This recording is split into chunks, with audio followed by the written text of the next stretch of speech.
नमस्कार साथियों, केजीएस परिवार में आप सभी साथियों का हार्दिक स्वागत अभिनंदन। कैसे हैं आप सभी साथी? पढ़ाई कैसी चल रही है भाई आपकी? एक बार बोलिए, उसके बाद में हम शुरू करते हैं अपनी क्लास, है ना। सभी को नमस्कार भाई, सभी को प्रणाम, जय हिंद सभी साथियों को। कैसे हो आप सभी? एक बार बताएंगे, उसके बाद हम शुरू करते हैं अपनी क्लास, ठीक है। तो साथियों, आपका ये बिहार दरोगा का मॉक टेस्ट लगातार सीरीज आपकी चल रही है और इसमें ये कुछ अंतिम मॉक है, तो इनको भी हम डिस्कस करते हैं। फिर आपका पेपर भी आ गया है, तो आई होप आपकी तैयारी भी बहुत अच्छी होगी। तो चलिए आज के इस सेशन को हम शुरू करते हैं। और इसमें साथियों पहला सवाल आपका जो है, ठीक है, एक पासा फेंका गया, 4 से बड़ा अंक आने की संभावना क्या है, यानी कि प्रायिकता का साथियों ये सवाल है। बी आंसर इसका ठीक हो जाएगा, ठीक है। B answer.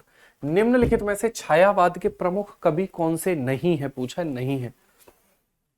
तो छायावाद के प्रमुख कवि इनमें भारतेंदु हरिश्चंद्र, है ना, आधुनिक हिंदी साहित्य का जनक भी इनको कहा जाता है। तो ये छायावाद के कवि नहीं है। सूर्यकांत त्रिपाठी निराला, जयशंकर प्रसाद, महादेवी वर्मा, ये है। अबर का विलोम हमसे पूछा है कि अबर का विलोम साथियों क्या होगा। तो अगर हम बात करेंगे, इसका विलोम हो जाएगा उत्कृष्ट।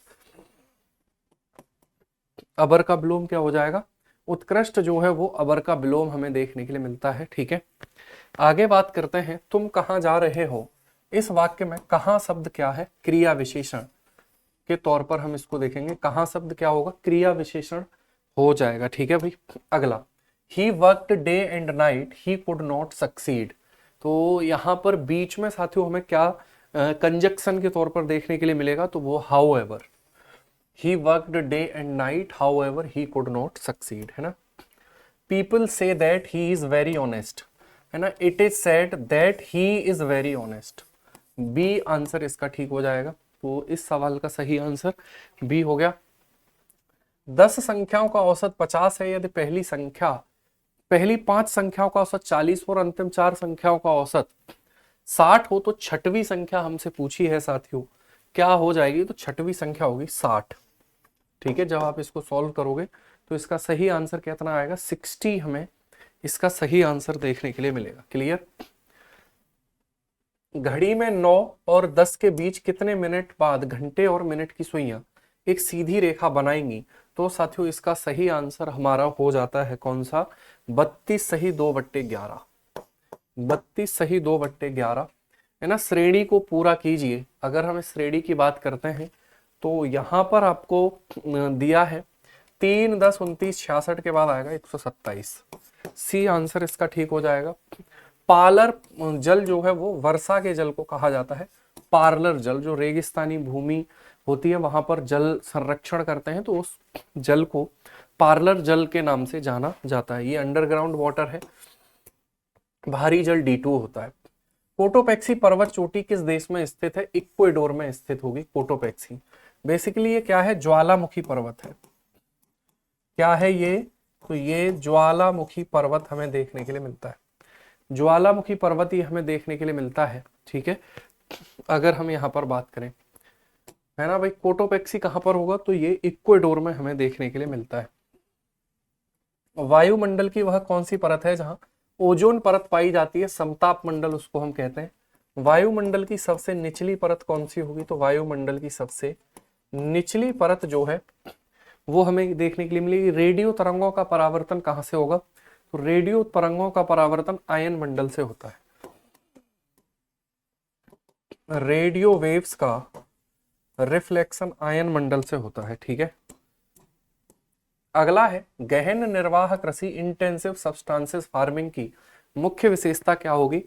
तो भूमि पर जनसंख्या का भारी दबाव और श्रम का अधिक उपयोग, ये साथियों इसकी प्रमुख विशेषता हमें देखने के लिए मिलती है, ठीक है भाई। गहन निर्वाह कृषि में बड़े फार्म और मशीनों का अत्यधिक उपयोग नहीं कर सकते। केवल निर्यात के लिए फसलें भी नहीं उगा पाएंगे, पशुपालन भी नहीं कर सकते, ठीक है। प्रसिद्ध उमियम झील, जिसको बारापानी झील भी कहते हैं, ये मेघालय में स्थित है। हाफलोंग झील, दीबोर बील, ये कहां पर है? तो हमने जो क्लास करी थी यूट्यूब चैनल पर झीलों की, उसमें ये सब झीलों को डिस्कस किया था हमने। उमियम झील को बारापानी झील भी कह देते हैं और ये एक कृत्रिम झील है जो मेघालय में स्थित है। अंडमान निकोबार द्वीप समूह को अलग करने वाला जलमार्ग, 10 डिग्री चैनल है, ये लिटिल अंडमान को कार निकोबार से अलग करता है।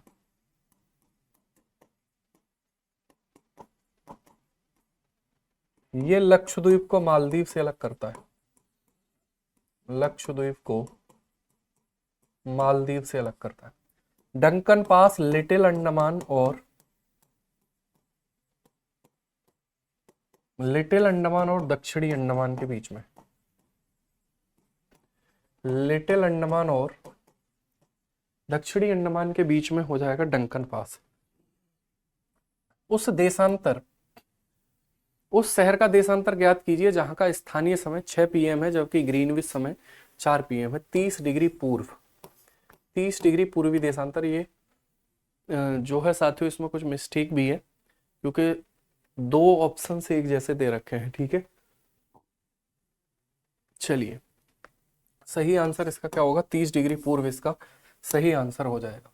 भारत के किस राज्य में सर्वाधिक सिंचाई नलकूप के द्वारा की जाती है? तो नलकूपों के द्वारा सबसे अधिक सिंचाई उत्तर प्रदेश में होती है, ठीक है। उत्तर प्रदेश में ही पहला नलकूप भी लगाया गया था। भारत का सबसे अधिक सिंचाई नलकूपों से उत्तर प्रदेश में की जाती है। अगला, काजू का सर्वाधिक उत्पादन करने वाला भारत का अग्रणी राज्य? तो वर्तमान का अगर डेटा देखा जाएगा तो महाराष्ट्र सही होगा। मसालों का सर्वाधिक उत्पादन, तो मसालों का सर्वाधिक उत्पादन केरल करता है। काजू के लिए आपको पता है लेटेराइट मिट्टी जो है साथियों वो महत्वपूर्ण मानी जाती है। लेटेराइट सॉइल जो है वो महत्वपूर्ण मानी जाती है ना। तो सही आंसर इसका क्या हो जाएगा, बी। अगला होगा, बेलाडीला की खदान भारत के किस राज्य में स्थित है? छत्तीसगढ़ में, ठीक है। बेलाडीला लौह अयस्क के लिए जाना जाता है। ये किसके लिए प्रसिद्ध होगा? तो ये लौह अयस्क के लिए प्रसिद्ध होता है। ये लौह अयस्क के लिए प्रसिद्ध होता है, ठीक है। ध्यान देना कि बेलाडीला का अर्थ होता है बैल के कुवड़ जैसी पहाड़ियां। तो ये वैसी ही पहाड़ियां हैं जो छत्तीसगढ़ में स्थित है, ठीक है। एक तरफ हमें दिशा बिंदु, स्थान और राज्य क्षेत्र दिया। सबसे उत्तरी बिंदु इंदिरा कॉल है सियाचिन लद्दाख में, ठीक है। सबसे दक्षिणी बिंदु इंदिरा पॉइंट है ग्रेट निकोबार में, ये भी ठीक है। सबसे पूर्वी किविथु है अंजाव जिले में अरुणाचल प्रदेश में, ये भी ठीक है। सबसे पश्चिमी गुहार मोती कक्ष गुजरात में है, ये भी ठीक है। सभी चारों इसके सुमेलित हैं, सभी चारों इसके सुमेलित हो जाते हैं। ये किविथु भारत का सबसे पूर्वी बिंदु है जो लोहित नदी के किनारे बसा हुआ है और लोहित नदी ब्रह्मपुत्र नदी की सहायक नदी है, ठीक है भाई। तो ये आपको यहाँ पर बात ध्यान रखनी है। अगला, निम्नलिखित में से कौन सबसे पूर्वकालिक जैन ग्रंथ कहलाता है? तो सबसे पूर्वकालिक जैन ग्रंथ 14 पूर्व जो है साथियों वो सबसे पूर्वकालिक जैन ग्रंथ कहलाता है, ध्यान रखेंगे, है ना। बौद्ध धर्म के किस ग्रंथ में भिक्षु और भिक्षुणियों के लिए बनाए गए अनुशासन और नियमों का उल्लेख देखने के लिए मिलता है? विनय पिटक, ठीक है ना। जैन ग्रंथों को आपको पता है त्रिपिटक, बौद्ध ग्रंथों को जो है वो त्रिपिटक कहा जाता है जबकि जैन ग्रंथों को आगम कहते हैं। तो इसमें सही, जातक कथाओं की अगर हम बात करेंगे तो बुद्ध के पूर्व जन्मों की कहानियां इसमें होती हैं जातक कथाओं में, ठीक है। गांधार कला शैली समन्वय है भारतीय और ग्रीक कला का। गांधार भारतीय और ग्रीक कला का समन्वय माना जाता है, ठीक है। अगला है, संगम काल में भूमिकर को क्या कहा जाता था? करई। संगम काल में जो भूमिकर होता था उसको हम किस नाम से जानते थे? तो उसको हम करई के नाम से जानते थे अगर हम यहाँ पर बात करें तो, ठीक है। अगला है, भारत में प्रथम अफगान शासक का संस्थापक था इब्राहिम लोदी। कौन था भाई? इब्राहिम लोदी। साथियों अगर हम बात करेंगे यहाँ पर, है ना, 1 मिनट रुकिएगा। भारत में प्रथम अफगान बहलोल लोदी होगा, बहलोल लोदी, ठीक है। बहलोल लोदी प्रथम अफगान संस्थापक शासक माना जाता है, क्लियर। अगला, मुगल साम्राज्य का गजेटियर किस पुस्तक को कहा जाता है? तो उसको कहा जाता है मासिर ए आलमगीरी, है ना भाई। किसको कहा जाएगा? मासिर ए आलमगीरी को मुगल साम्राज्य का गजेटियर कहा जाता है। मुगल साम्राज्य का गजेटियर किसको कहेंगे? मासिर ए आलमगीरी। 1917 की क्रांति के दौरान वोल्शेविकों का नारा क्या था? शांति, भूमि और रोटी। शांति, भूमि और रोटी, ये नारा था। ठीक है। निम्न में से किस अधिनियम द्वारा बर्मा को भारत से अलग किया गया है? भारत शासन अधिनियम 1935। ठीक है। तो ये बहुत बड़ा अधिनियम था, 2 देश इसी से बने हैं, एक भारत भी और बर्मा की स्थापना भी इसी से हुई है। ठीक है। मतलब ये इंपॉर्टेंट था। तो इस भारत पे, क्योंकि वर्मा पहले भारत का ही हिस्सा था, तो इस अधिनियम के तहत उसको अलग स्थापित किया गया। 1916 के ऐतिहासिक लखनऊ समझौते के बारे में कौन सा कथन सत्य है, ये हमसे पूछा है। ठीक है। तो यह कांग्रेस और ब्रिटिश सरकार के बीच एक समझौता था? नहीं। इसमें कांग्रेस के नरम दल और गरम दलन का पुनर्मिलन हुआ? ठीक है। कांग्रेस और मुस्लिम लीग ने राजनीतिक अधिकारों के लिए हाथ मिलाया? ठीक है। डी आंसर होगा इसका, डी आंसर होगा, सत्य दोनों है। ठीक है। पुनर्जागरण काल विधि में किस देश को यूरोप की पाठशाला माना गया है? तो वो माना गया है इटली को, यूरोप की पाठशाला। ब्रह्म समाज, आर्य समाज तथा रामकृष्ण मिशन में क्या समानता थी, ये आपको देखने के लिए मिलेगा। तो इनके संस्थापकों का उद्देश्य देशभक्ति की भावना का विकास करना था, यही समानता होगी। शिक्षा के लिए इंग्लैंड चले गए? नहीं। प्रादुर्भाव बंगाल में, ये भी नहीं सही है। सल्तनत काल में फवाजिल का अर्थ क्या हुआ करता था? तो सल्तनत काल में फवाजिल का अर्थ इक्तादारों द्वारा सरकारी खजाने में जमा की जाने वाली अतिरिक्त राशि को ही हम फवाजिल कहते थे। ठीक है। अगला है, नक्शबंदी सिलसिले को भारत में स्थापित करने का श्रेय किसको जाता है? तो वो साथियों ख्वाजा बकी बिल्लाह को जाता है, नक्शबंदी। ठीक है भाई। तो ये आज के आपके सवाल थे। बाकी आप सभी को ऑल द बेस्ट एग्जाम के लिए। आप बेहतर तैयारी आपने करी है, अच्छे से एग्जाम दीजिए। सभी को शुभकामनाएं भाई। ठीक है। मिलते हैं आपसे नेक्स्ट सेशन में। नमस्कार, जय हिंद, जय भारत। हेलो एवरीवन, कैसे हैं आप लोग? उम्मीद करते हैं स्वस्थ होंगे, मस्त होंगे। आज हम देखेंगे सॉल्यूशन सेट नंबर 20 का। तो चलते हैं फटाफट से पहले प्रश्न की ओर, देखते हैं पहला प्रश्न क्या है आपके लिए भाई। तो पहला प्रश्न है, दाढ़ी वाले पुरुष की पाषाण प्रतिमा जिसे पुरोहित राजा कहा जाता है किस स्थल से प्राप्त हुई है? इसे दाढ़ी वाला पुरोहित भी कहते हैं। तो भाई हड़प्पा से है, मोहनजोदड़ो से है, कालीबंगा से है या धोलावीरा से है? तो दाढ़ी वाले पुरोहित की बात करें या कांसे की नर्तकी की बात करें या बड़े स्नानागार या 2 मंजिला अन्नागार की बात करें या एक श्रृंगी यूनिकॉर्न की मुद्राओं की बात करें, बूचड़ खाने की बात करें, ये हमें प्राप्त हुई है मोहनजोदड़ो से। मोहनजोदड़ो से हड़प्पा से बात करें तो हमें क्या क्या प्राप्त होता है? हड़प्पा से हमें प्राप्त होती हैं रुरक वाली देवी मुद्राएं प्राप्त होती हैं, स्वास्तिक चिन्ह प्राप्त होता है, यहाँ पर मातृ देवी की मूर्तियां प्राप्त होती हैं, छोटे खिलौने प्राप्त होते हैं, जो संगमरमर के मनके हैं वो प्राप्त होते हैं। कालीबंगा की बात करें तो कालीबंगा से क्या क्या प्राप्त होता है भाई? तो लकड़ी के हल प्राप्त, मिट्टी के नहीं, मिट्टी के हल बनावली, लकड़ी का हल यहाँ से मिला है। ठीक है। जुते हुए खेत मिले हैं, एक खेत में 2 फसल उगाने के साक्ष्य मिले हैं।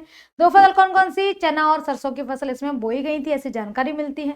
नक्काशीदार ईंटें मिलती हैं, ऊंट की हड्डी मिलती है, अग्निकुंड मिलते हैं और इसमें युगल सब भी मिलता है। तो युगल सब लोथल से भी प्राप्त हुए हैं और कालीबंगा से। लोथल से 3 युगल सब मिले हैं, यानी कि 3 जोड़ी युगल सब मिले हैं और कालीबंगा से 1 जोड़ी देखने को मिलता है। बात करते हैं धोलावीरा। धोलावीरा जो है बड़ा खास है क्योंकि यहाँ पर जल संरक्षण के साक्ष्य मिले हैं।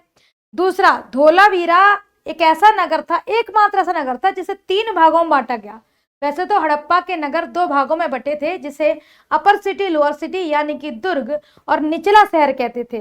दुर्ग पर पुरोहित और निचले शहर पर आम जनता रहती थी। दुर्ग जो है वह पश्चिम दिशा में होता था और जो निचला शहर है वह पूर्वी दिशा में होता था। लेकिन धोलावीरा में ऐसा नहीं था, उसमें अपर सिटी, मिडल सिटी और लोअर सिटी यानी कि नगर को 3 भागों में बांटा गया था। धोलावीरा में एक सूचना पटल भी प्राप्त हुआ है, जैसे हम कह सकते हैं होर्डिंग। एक बड़ा स्टेडियम, खेल का मैदान भी धोलावीरा से प्राप्त हुआ है।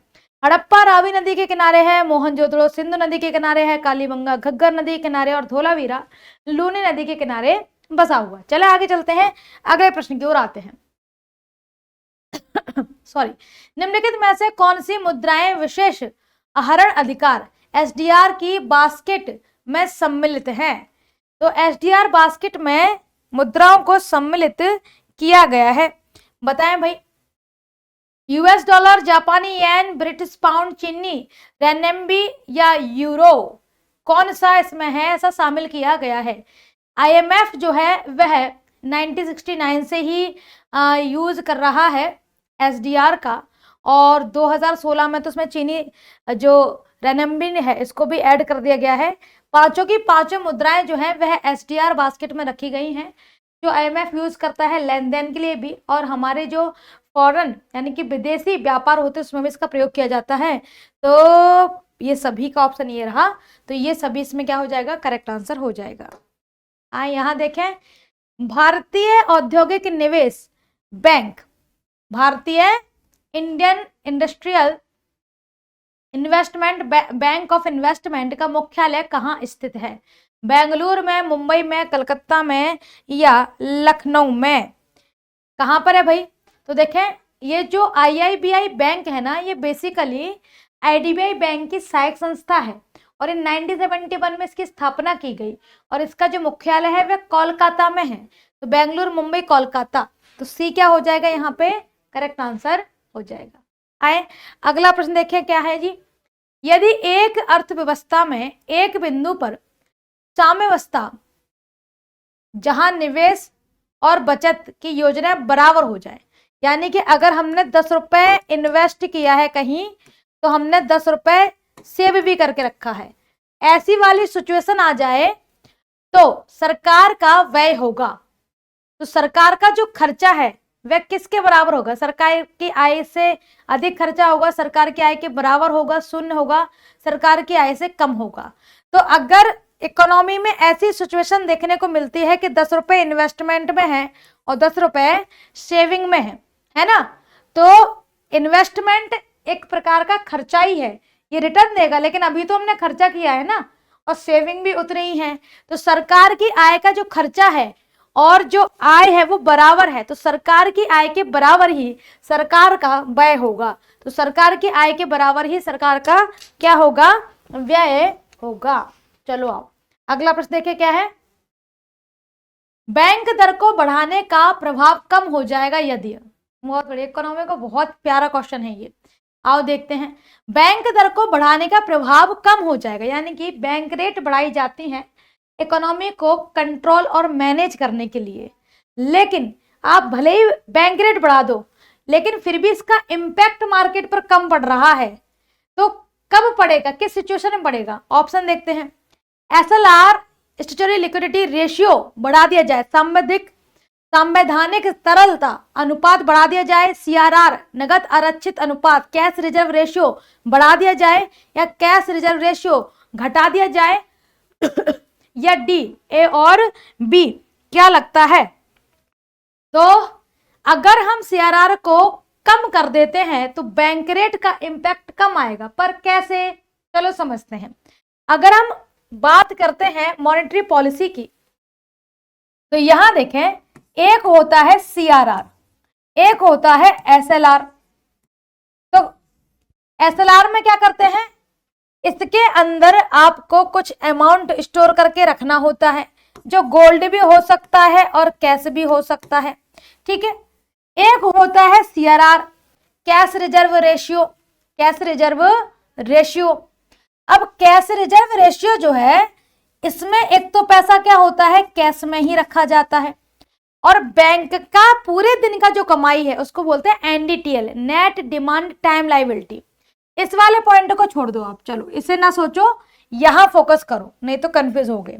नेट डिमांड टाइम लायबिलिटी, ये मान लो एक दिन की कमाई, तो बैंक एक दिन में जो भी कमाता है, एक दिन की कमाई, उसका कुछ प्रतिशत हमें CRR के तौर पर RBI के पास रखना पड़ता है। मान के चलते हैं कि इसका 4% हमें CRR के तौर पर रखना होगा। अब NDTL था अपना 100 रुपए, तो 100 रुपए में से 4 रुपए गए तो कितना बचा अपने पास, 96 रुपए बचा, क्योंकि ये 4 रुपए जो है ये 4% CRR के फॉर्म में जमा किया जाएगा RBI के पास। मान लो अपने कोई बैंक है, SBI मान लेते हैं, तो SBI ने 100 में से 96 रुपए अपने पास रखे हैं और 4 रुपए जो है वह CRR को दे दिया। अब SLR जितना भी चल रहा है गवर्नमेंट की ओर से, मान के चलते हैं कि 20% या 16% चल रहा है, मानने के लिए है, तो हमने मान लिया कि 16% SLR चल रहा है, तो 96 से 16 और कट गया, 16 और कट गया तो 80 बचा रह गया। अब 16% इसमें से और चला गया, 100 में से ही कटेगा, 96 का 16 मत कर देना। तो अब हमारे पास बचा 80 रुपए केवल, यानी कि बैंक इस 80 रुपए को मार्केट में लोन के तौर पर उठा सकती है, केवल 80 रुपए को लोन पर उठा सकती है। अब सीआरआर इसको कंट्रोल कैसे करता है? मान के चलो कि बाजार में पैसा ज्यादा है, जब मार्केट में पहले से ही पैसा ज्यादा है और तुम बैंक में भी पैसा ज्यादा है, वो लोगों को लोन कम ब्याज पर दे रहा है, तो और लोग लोन लेंगे और डिमांड करेंगे। जैसे पहले कोई एक व्यक्ति कार खरीद रहा है, फिर 2 व्यक्ति खरीदेंगे, फिर 4 व्यक्ति कार खरीदेंगे, वैसे तो डिमांड और बढ़ेगी, मार्केट बिगड़ जाएगा। तो फिर आरबीआई क्या करती है, ये परसेंटेज बढ़ा करके मैनेज करती है।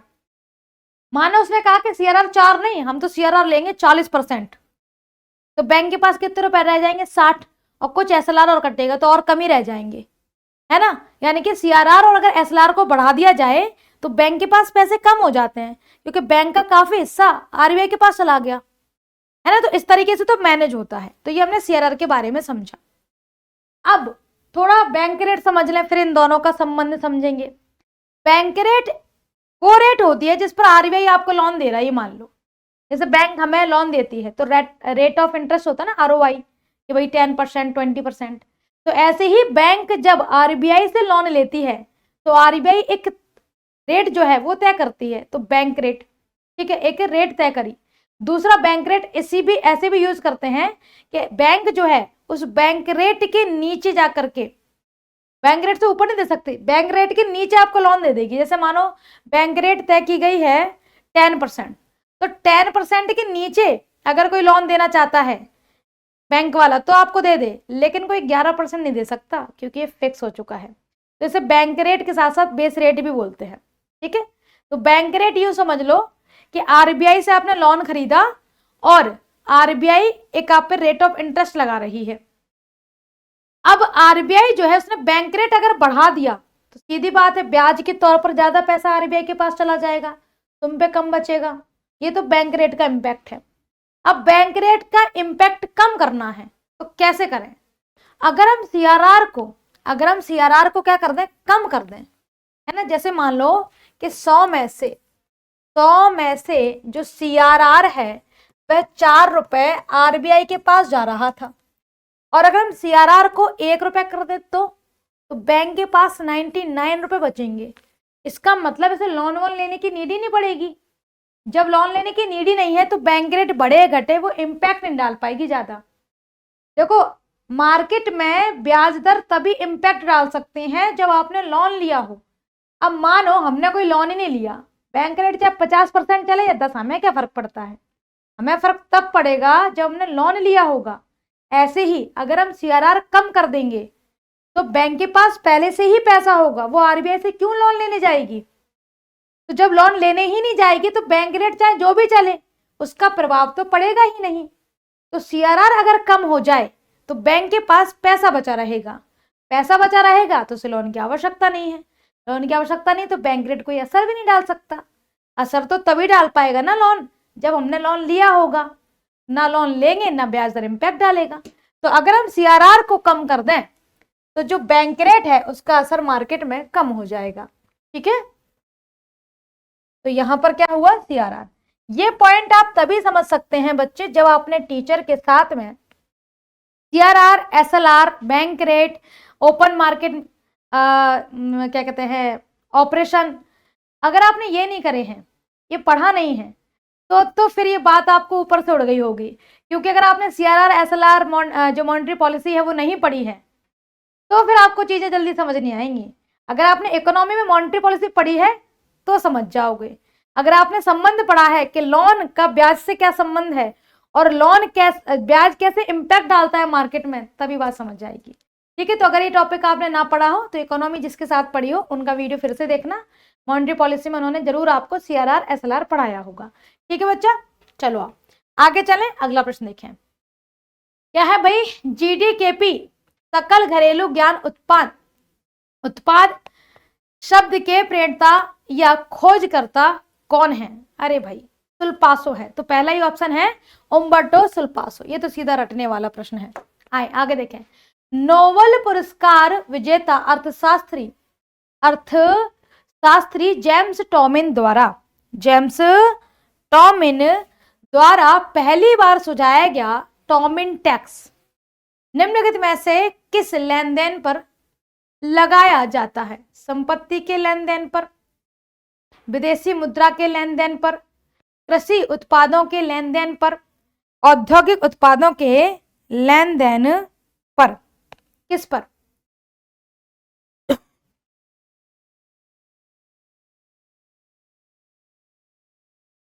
करें आंसर।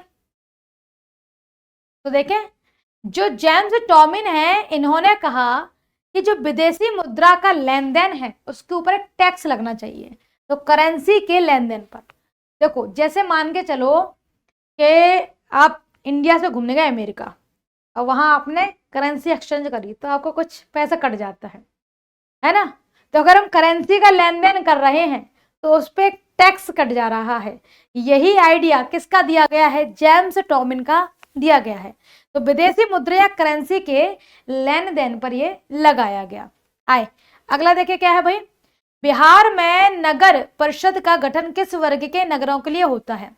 यानी कि कौन सा स्थान होगा, कोई जिला मान लो, कोई गांव मान लो, वहां नगर परिषद तभी बनाई जाएगी जब वहां की जनसंख्या 10 लाख से अधिक हो, 1 लाख से अधिक हो, 50,000 से कम जनसंख्या हो। किसी भी शहर के लिए नगर परिषद का गठन किया जा सकता है। तो देखें, अगर किसी भी नगर की जनसंख्या 1 लाख से अधिक है तो ही उसे नगर परिषद बनाया जाएगा। तो भैया उसमें 1 लाख जनसंख्या होना चाहिए, तब नगर परिषद का गठन होगा। चलो आओ अगला प्रश्न देखें बबुआ, क्या है जी।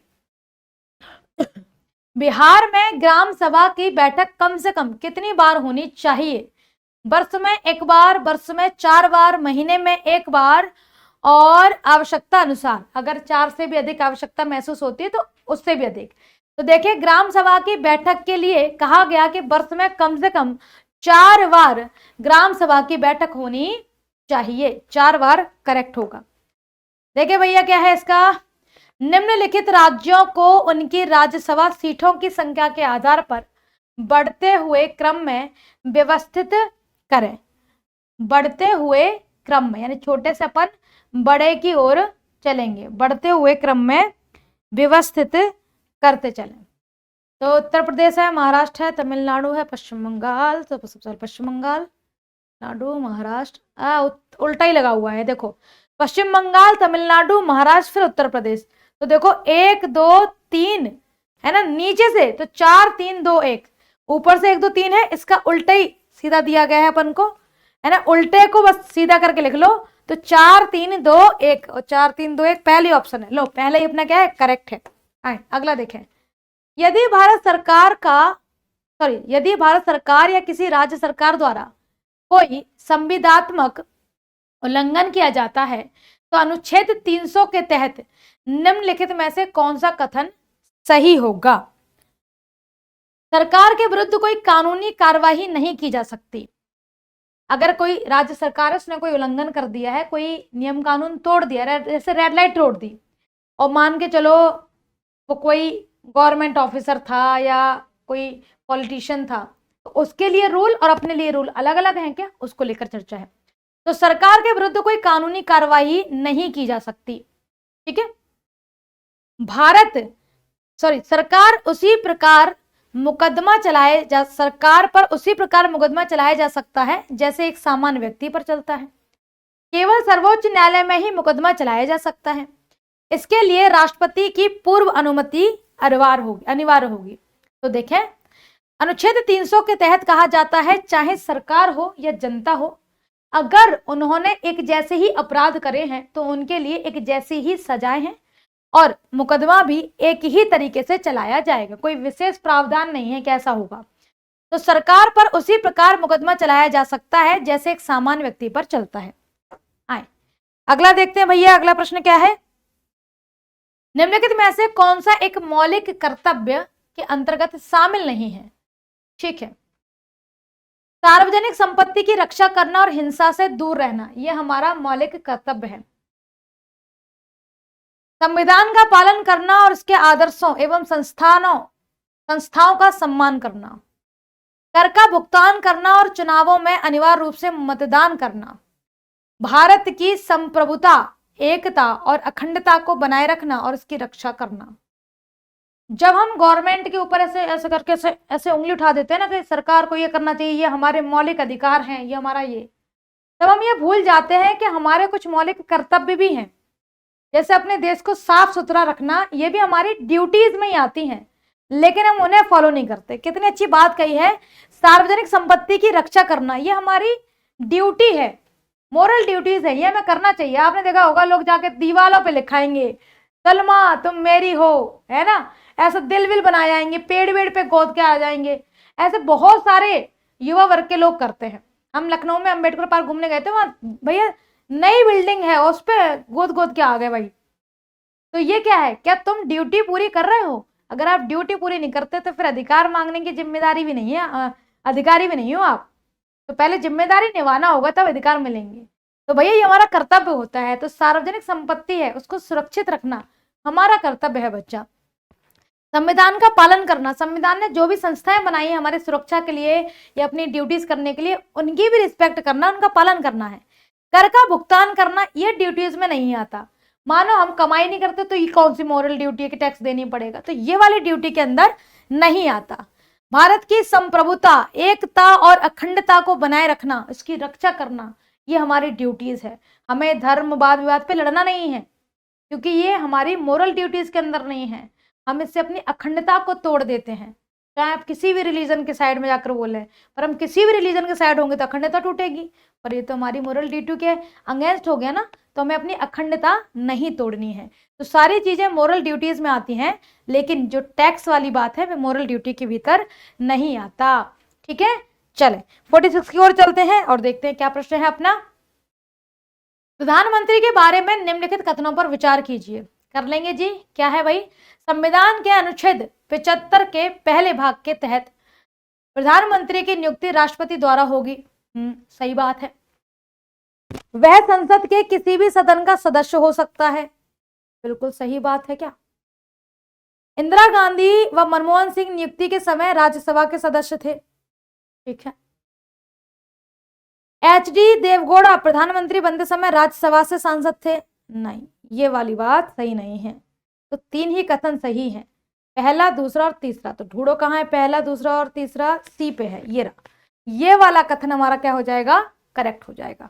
आए अगला प्रश्न देखें। अगला प्रश्न क्या कहता है, मंत्रिपरिषद के कार्यकाल के संदर्भ में सही कथन का चयन करें। चलो, मंत्रिपरिषद का कोई निश्चित कार्यकाल नहीं होता। मंत्रिपरिषद का अस्तित्व तब तक रहता है जब तक उसे लोकसभा में विश्वास प्राप्त हो। मंत्रीगण राष्ट्रपति के प्रसाद पर्यंत अपना पद धारण करते हैं। बिल्कुल, तो इसमें तो तीनों ही कथन सही हैं। तो ये रहा ऑप्शन, सभी कथन सत्य हैं। तो ऑल ऑफ दी करेक्ट। चलो आगे देखें। भारतीय संविधान की किस सूची के तहत प्रधानमंत्री सहित संघ के सभी मंत्रियों को राष्ट्रपति के समक्ष पद और गोपनीयता की शपथ लेनी होती है? तीसरी अनुसूची में ये बात कही है, दूसरी में कही है, पहली में कही है या चौथी में कही है? देखो, दूसरी में तो पेंशन भत्ते आते हैं, पहले में तो वही है भी राज केंद्र संघ की सूची, चौथे में राज्यसभा की जो सीटें हैं उनसे लेकर के हैं। तीसरी अनुसूची जो है यह इस बात को दर्शाती है कि सभी मंत्री को राष्ट्रपति के समक्ष पद और गोपनीयता की शपथ लेनी होती है। तो तीसरी अनुसूची यहाँ पर क्या हो जाएगा, करेक्ट आंसर हो जाएगा। आए अगला देखें। यदि संविधान शरीर है, यदि संविधान शरीर है तो प्रस्तावना उसकी आत्मा है। यदि प्रस्तावना आधारशिला है तो संविधान उस पर खड़ी अट्टालिका है, यानी कि बिल्डिंग है।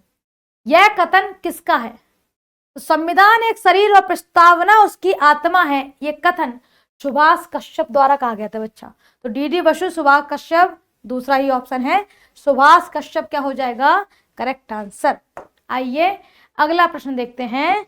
अगले प्रश्न का आंसर क्या होगा। भारतीय संविधान के किस अनुच्छेद के तहत व्यक्ति के अंतःकरण की स्वतंत्रता प्रत्याभूत की गई है? फ्रीडम ऑफ कॉन्शियसनेस, प्रत्याभूत की गई है। तो 14, 21, 19, 25, तो भैया अंतःकरण की स्वतंत्रता अनुच्छेद 25 के अंदर हमें दिया गया है और अनुच्छेद 25 हमें डी पर दिया गया है। तो इसका करेक्ट आंसर 25 होगा। आए जल्दी से चले आगे। राज्य के नीति निर्देशक तत्व जिसे हम डीपीएसपी कहते हैं, डीपीएसपी कहते हैं। तो भैया निम्न में से कौन से प्रावधान प्रतिबिंबित होते हैं? डीपीएसपी के अंदर में क्या क्या मिल रहा है, चलो देख लेते हैं भाई साहब।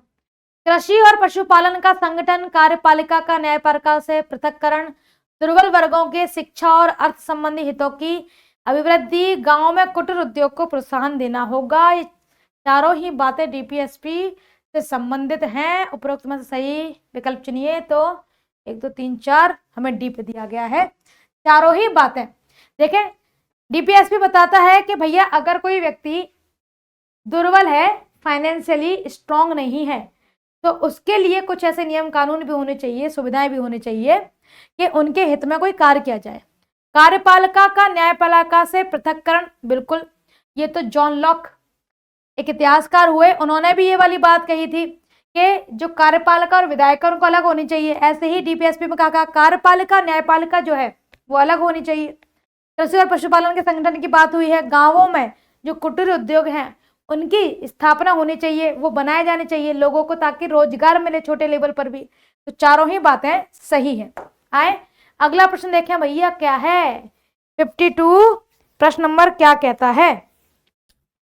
राष्ट्रीय आय, नेशनल इनकम निम्नलिखित में से किसके बराबर होती है? NNP, net national product, factor cost, GDP, gross domestic product, factor cost, NNP, net national product, market price, GDP, gross domestic product, market price. तो नेशनल इनकम की बात करें, नेशनल इनकम यानी कि सिर्फ और सिर्फ भारतीयों के द्वारा कमाए गए पैसे, ठीक है, तो हम किसको कहें? तो देखो ये हमने एक लास्ट क्लास में भी आपको समझाया था। जीडीपी मतलब भारत के भीतर इसके भौगोलिक क्षेत्र में मान के चलो 100 रुपए कमाए गए, चाहे वो विदेशियों ने कमाए हो चाहे भारतीयों ने कमाए हों, तो वो जीडीपी है। जीएनपी की अगर हम बात करें, जीएनपी इसका मतलब भारत के लोग मानो 100 रुपए कमाए हैं, अब इसमें से 10 रुपए जो थे वो कमा के गया कोई भी विदेशी सिंगर, मान लो जस्टिन बीबर ले लेते हैं, जेबी, तो ये 10 रुपए अपने थोड़ी हैं, ये तो 10 रुपए अपने साथ ले जाएगा। तो हमारे पास तो 90 ही हुई ना सही मायने में जीडीपी। अब हो सकता है कोई अमेरिका चला जाए, मानो खान सर अमेरिका चले गए और अमेरिका जाकर के उन्होंने वहां बिजनेस सेट कर दिया, वहां जाके उन्होंने कमा लिए 50 रुपए, तो ये 50 रुपए तो भारत की जीडीपी में ऐड होंगे, क्योंकि ये खान सर कहाँ लेके आएंगे? भारत के भीतर। तो 100 रुपए में से उसको माइनस कर देना होता है जो अंग्रेजों ने कमाया, और उसको जोड़ लेना होता है जो भारतीय विदेश में रहकर कमा रहे हैं। यानी कि विदेश में भारतीयों द्वारा कमाए गए पैसों को जोड़ना होता है जीडीपी में, और भारत के भीतर विदेशियों द्वारा कमाए गए पैसों को माइनस करना होता है, क्योंकि वो अपने पैसे नहीं है। उसके बाद जो बचता है उसे कहते हैं जीएनपी। अब आते हैं एनएनपी, क्योंकि इसका आंसर एनएनपी फैक्टर कॉस्ट है, तो उसे समझने के लिए एनएनपी पता होना चाहिए। एनएनपी का मतलब है बच्चा नेट नेशनल प्रोडक्ट, यानी कि जीएनपी माइनस डेप्रिसिएशन। अब जीएनपी मान के चलते हैं कि 100 में से हमने 10 हटा लिया था, क्योंकि वो तो जस्टिन बीबर के पैसे थे, और खान सर ने बाहर जाके कमाए, वो इंडिया के भीतर आए पैसे, तो हमने से जोड़ लिया, तो 90 बचे थे हमारे यहाँ पे और 50 रुपए जुड़ गए, तो 140 हो गए। तो 140 हमारी क्या हो गई? जीएनपी हो गई सही मायने में। डेप्रिसिएशन, तो भाई खान सर वहां तक गए, वहां जो भी मशीनें लगाई किताब छापने वाली, तो उन मशीन का राष्ट्र भी तो होगा। जैसे पंखा जब खरीदते 1000 रुपए का है, लेकिन बेचे तो 1000 का बेचेगा नहीं, थोड़ा बहुत पुराना है तो 900, बहुत ज्यादा पुराना है तो 700 800, और ही पुराना है तो 500। क्यों? क्योंकि वो घिस भी तो गया, तो उसके पैसे कटेंगे, तो मूल ह्रास हो गया, उसका डेप्रिसिएशन होगा बच्चा। तो जो जीएनपी में आय कमाई जा रही है, मानो किसी ने अपनी फैक्ट्री से पैसे कमाए, जीएनपी में ऐड हुए हो, तो फैक्ट्री में जो मशीन है वो टूटती भी होंगी, फूटती भी होंगी, तो उनको ठीक भी तो कराना पड़ता होगा। मानो हमने गन्ने की जूस की दुकान लगाई, अब हमने गन्ने की जूस से पैसे कमाए, लेकिन हुआ क्या? पैसे कमाए मान के चलते 1000 रुपए एक दिन के, ठीक है मान लेते हैं 1000 रुपए कमाए, तो वो मशीन में कुछ टूट फूट हुई, उसे ठीक कराने में हमने 100 रुपए लगाए, तो इनकम तो हमारी 900 ही हुई ना, 100 रुपए तो चले गए डेप्रिसिएशन में उस मशीन को ठीक कराने में जिससे हम कमाई कर रहे थे, तो वो तो हमारे हाथ में नहीं है, तो वो तो मूल्यह्रास में गिना जाएगा, तो वही होता है डेप्रिसिएशन। तो 140 में से मान लो कि 10 रुपए का डेप्रिसिएशन हो गया, तो टोटल बचा 130, ये हमारी हो जाएगी नेशनल इनकम 130 रुपए। लेकिन नेशनल इनकम के अंदर भी अब आता है मार्केट प्राइस यानी कि एमपी, और फैक्टर कॉस्ट आता है। तो फैक्टर कॉस्ट का मतलब यह है कि मान के चलो ये पेन मार्केट में 100 रुपए की बिकती है, पर क्या ये 100 रुपए की ही बनी होगी? नहीं, बन के तैयार हुई होगी 80, 20 रुपए टैक्स लगा करके मार्केट प्राइस 100 रुपए बना है ना, या प्रॉफिट लगा करके पैसा हमने आपको बेचा है। तो फैक्टर कॉस्ट का मतलब पेन 80 का था तो वो फैक्टर कॉस्ट हो जाएगा, बेचा 100 का है वो मार्केट प्राइस हो जाएगी, है ना। तो यहां पर net national product factor cost को नेशनल इनकम कहा जाएगा। ठीक है जी, आओ आगे चलें, अगला प्रश्न देखते हैं क्या है। आए अगला प्रश्न देखें।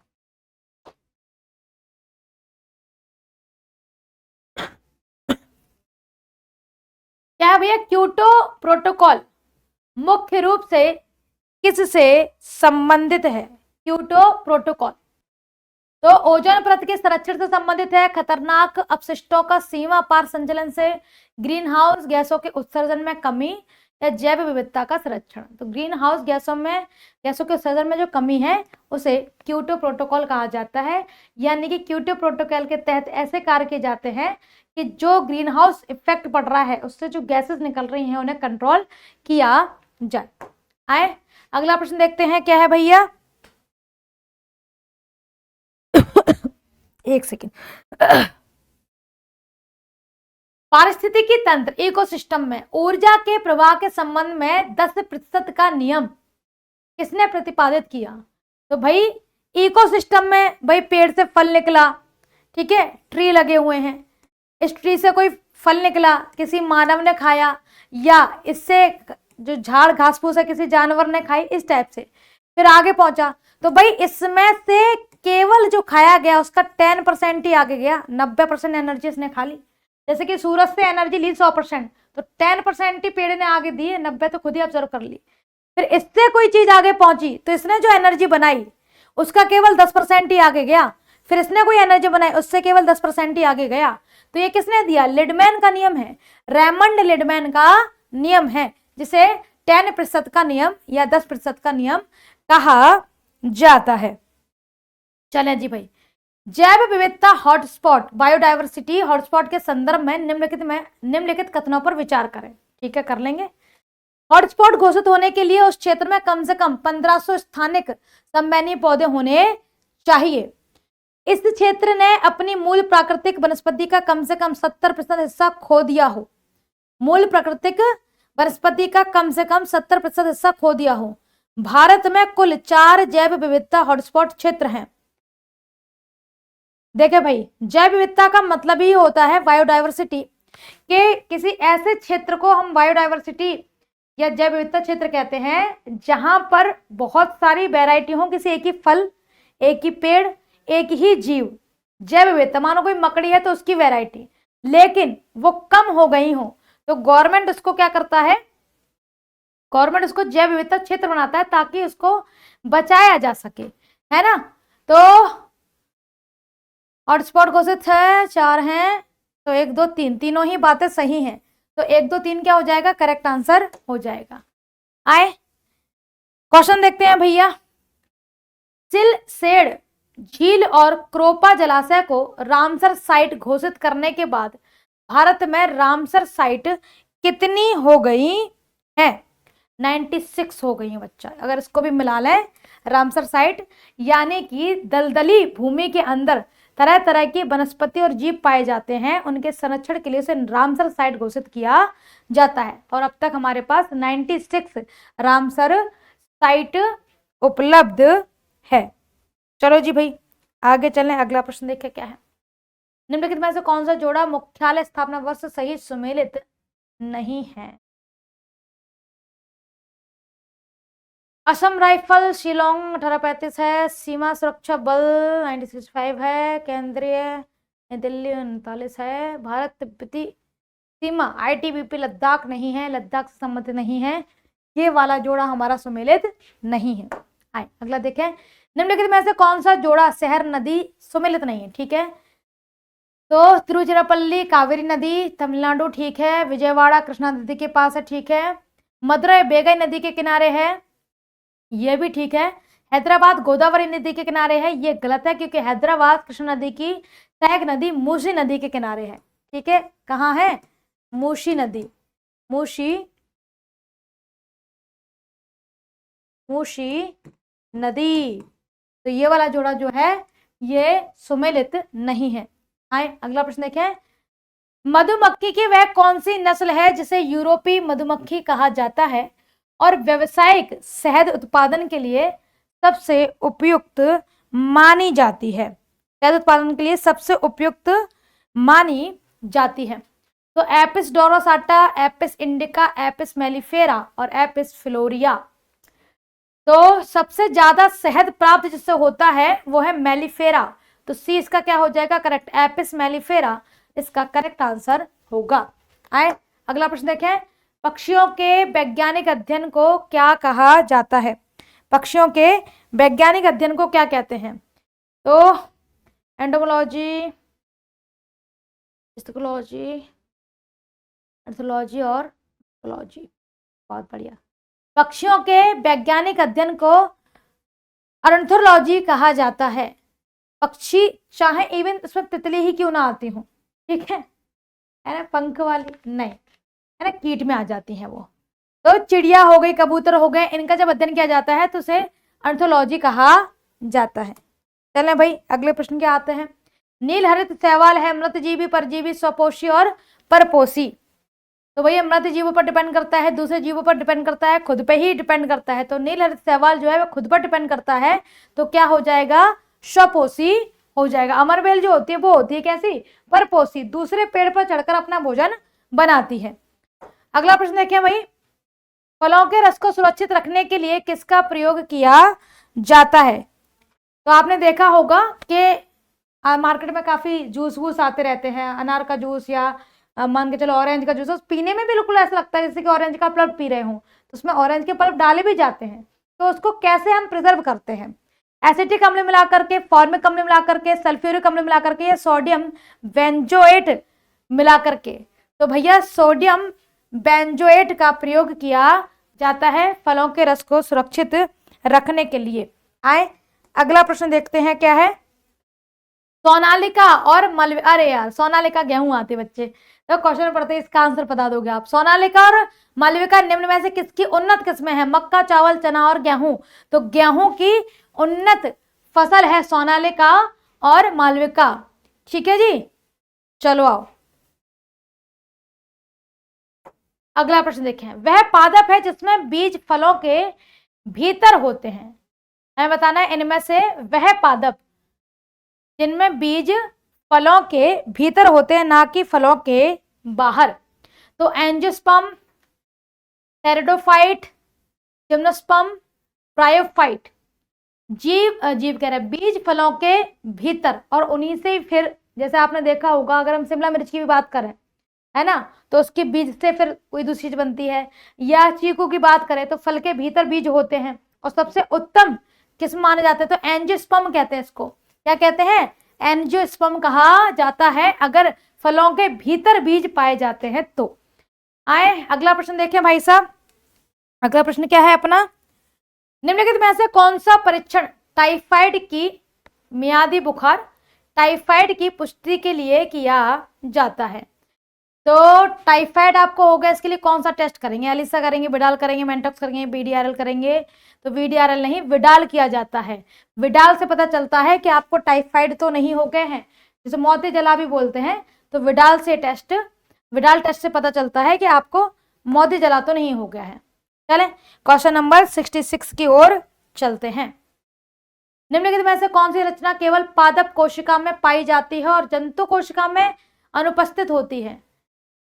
बहुत बढ़िया, ऐसी संरचना जो केवल पादप कोशिका, पेड़ों की कोशिका में पाई जाती हैं, जबकि जंतु कोशिका में नहीं होती। तो कोशिका झिल्ली, माइटोकॉन्ड्रिया, कोशिका भित्ति और राइबोसोम सभी में होती है, लेकिन जो कोशिका भित्ति है वो पेड़ों के अंदर होती है पर एनिमल के अंदर नहीं। और कोशिका भित्ति की वजह से ही पेड़ों की जो बाहर की छाल आप देखते हो ना वो मोटी से हो जाती है, ताकि वो प्रोटेक्ट कर सके अपनी कोशिकाओं के। अगर ऐसी छाल अपने भीतर बन जाए तो गड़बड़ी हो जाना दया, है ना। तो पादप कोशिका जो है उनके पास कोशिका भित्ति भी होती है, लेकिन एनिमल के अंदर ये भित्ति नहीं होती। चलो भाई, तो आज का सेशन करते हैं कंप्लीट और जल्दी आपसे मिलेंगे। हेलो एवरीवन, कैसे हैं आप लोग। मैं आपका जीएस मेंटर ज्ञान प्रकाश झा आपके सामने हाजिर हूँ। जो बिहार दरोगा का जो टेस्ट 20 है उसमें कुछ सवालों के सॉल्यूशन के साथ, तो चलिए एक एक करके हम लोग देखते हैं इनमें सवालों के सॉल्यूशन को। सबसे पहला जो आपका क्वेश्चन है ये कह रहा है कि देखिए कि किसी भी जीव के प्रत्यक्ष रूप से दिखाई देने वाले लक्षणों जैसे रंग, आकार, व्यवहार को क्या कहा जाता है।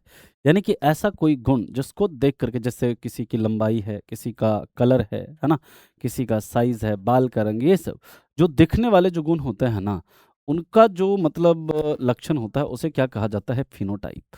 और जो आंतरिक गुण होते हैं उसे क्या कहा जाता है, जीनोटाइप। दोस्तों म्यूटेशन जो है, म्यूटेशन की खोज किसने करी थी, याद रखना ह्यूगो डी व्रीज ने। किस पर करी थी, इवनिंग प्राइमरोज नामक प्लांट पर की थी। इस चीज को भी आप याद रखेंगे। नेक्स्ट है, निम्नलिखित में से किस हार्मोन को लड़ो या उड़ो हार्मोन कहा जाता है। इंसुलिन की बात करें तो दोस्तों ये बीटा सेल, पैनक्रियाज के बीटा सेल के द्वारा क्या होता है, ये सिक्रेट होता है इंसुलिन। इंसुलिन जो है, इंसुलिन में जस्ता नामक तत्व मिलता है। इंसुलिन के टीके का आविष्कार किसने किया था, तो याद रखना एफ बेंटिंग ने किया था। किसने, एफ बेंटिंग ने। और ये कहाँ से, beta cell of pancreas, pancreas के बीटा सेल से क्या होता है, सिक्रेट होता है। इनकी अगर इंसुलिन है, इंसुलिन की अगर कमी हो जाती है तो इससे बीमारी होती है, डायबिटीज मेलिटस। और इंसुलिन की अगर बात करें तो दोस्तों ये क्या करता है, ये ग्लूकोज को ग्लाइकोजन में कन्वर्ट करता है। थायरॉक्सिन जो है ये थायराइड ग्लैंड से सिक्रेट होता है, इसमें आयोडीन नामक तत्व मिलता है।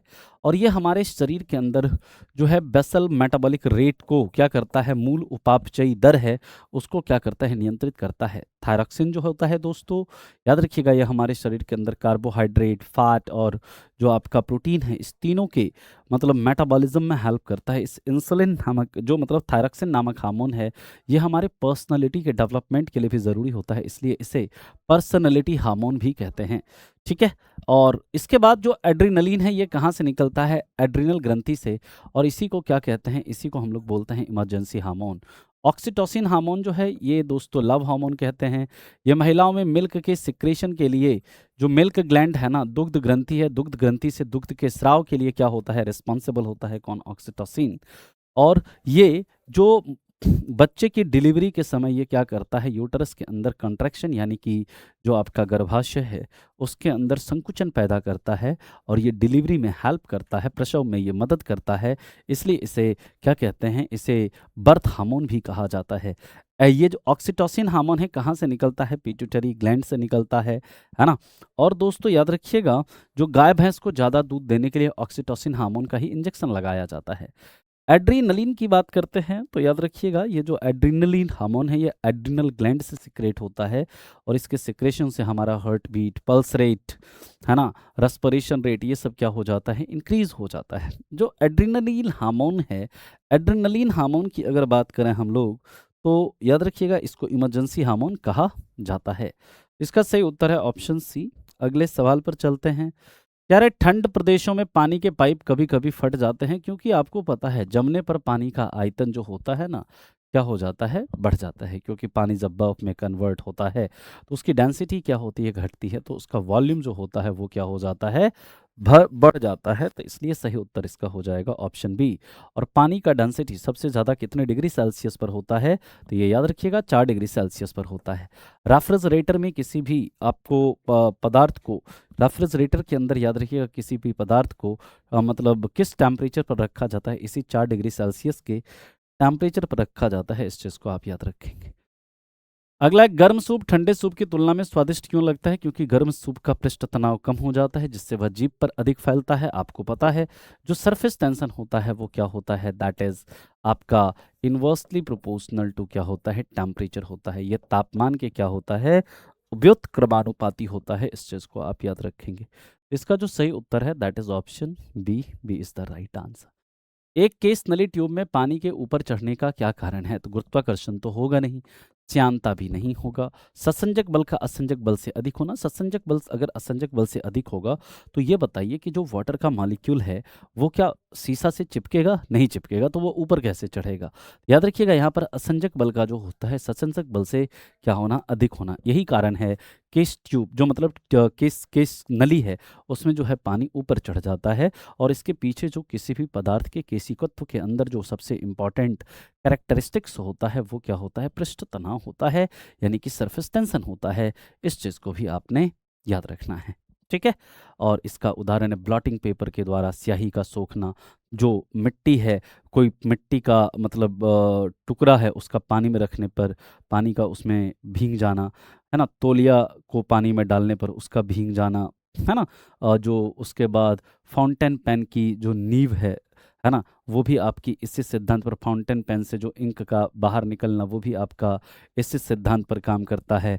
जाइलम जो है वाटर एंड मिनरल को जो लीफ तक पहुंचाता है वो भी इसी सिद्धांत पर पहुंचता है। हमारे शरीर के अंदर जो ब्लड का जो सप्लाई होता है, ब्लड जो मतलब कैपिलरीज के द्वारा जो कोशिकाओं में पहुंचता है, वहाँ पर भी कैपिलरी एक्शन ही होता है ना। जो आपके किसान जो हैं, किसान जब खेत को मतलब बीज वगैरह डालने से पहले उसको मतलब पानी डालने से पहले उसको क्या करते हैं?